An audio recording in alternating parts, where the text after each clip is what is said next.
नमस्कार दोस्तों, बिहारी खाना चैनल में आपका एक बार फिर से स्वागत है। आज मैं बनाने जा रही हूँ भिगोए हुए चने और मूंग दाल का कुछ अलग सी रेसिपी। इसके खाने के बहुत ही बेनिफिट्स हैं दोस्तों। आप इसे जिस तरह से चाहे बनाएं।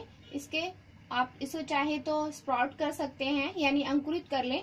इसे मैंने 2 दिन भिगो के रख लिया था। एक साथ ज्यादा ना भिगोए, उससे आपके हेल्थ के लिए ज्यादा अच्छा नहीं रहता है। इसे 2 दिन भिगोने के बाद कुछ भी बना सकते हैं। इसका चाट बना सकते हैं, इसकी कई तरह की रेसिपी बन जाती है। तो दोस्तों हम शुरू करते हैं इसे बनाना।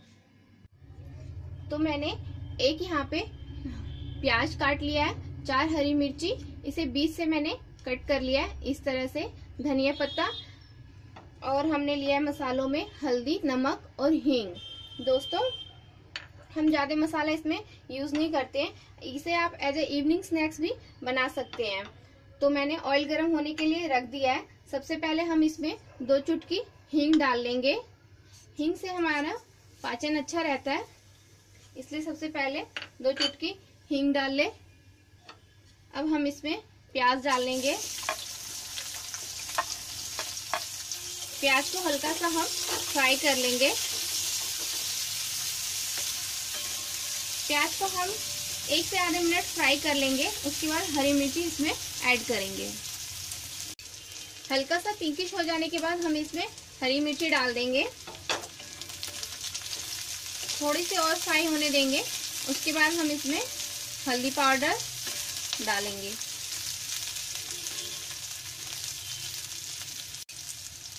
एक दो बार चलाने के साथ ही हम इसमें 1/4 चम्मच हल्दी पाउडर डाल लेंगे और इसे भी हम 1-2 बार चला लेंगे। रेगुलर इसे आप इवनिंग में या फिर मॉर्निंग में भी इसे ले सकते हैं। इसे खाने से आपके पेट से जुड़ी समस्याएं भी दूर होती हैं।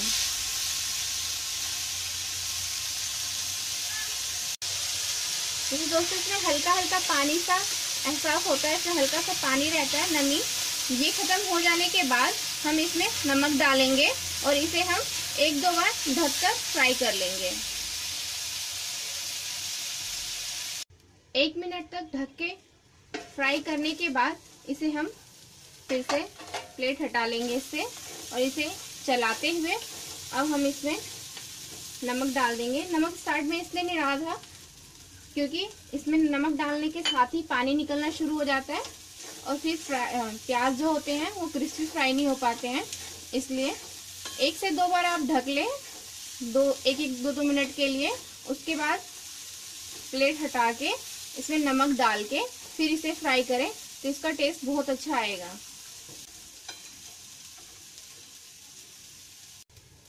दोस्तों ये 5 मिनट के बाद, 5 से 7 मिनट फ्राई करने के बाद ये ऑलमोस्ट बनने को तैयार है। आप इसमें चाहे तो जीरा पाउडर डाल सकते हैं या चाट मसाला डाल सकते हैं।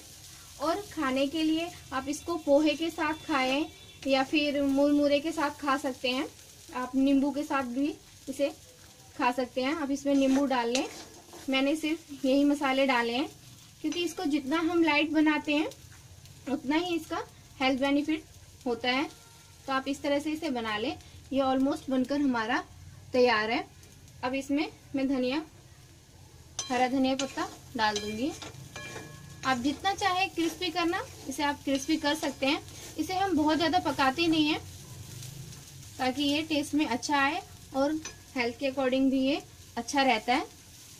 तो हम इस तरह से धनिया पत्ता भी इसमें डाल के मिला लेंगे और इसे चला लेंगे।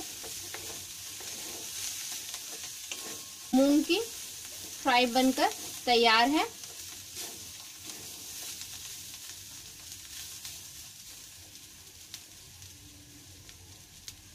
तो दोस्तों हमारी चना फ्राई और मूंग फ्राई बनके तैयार है।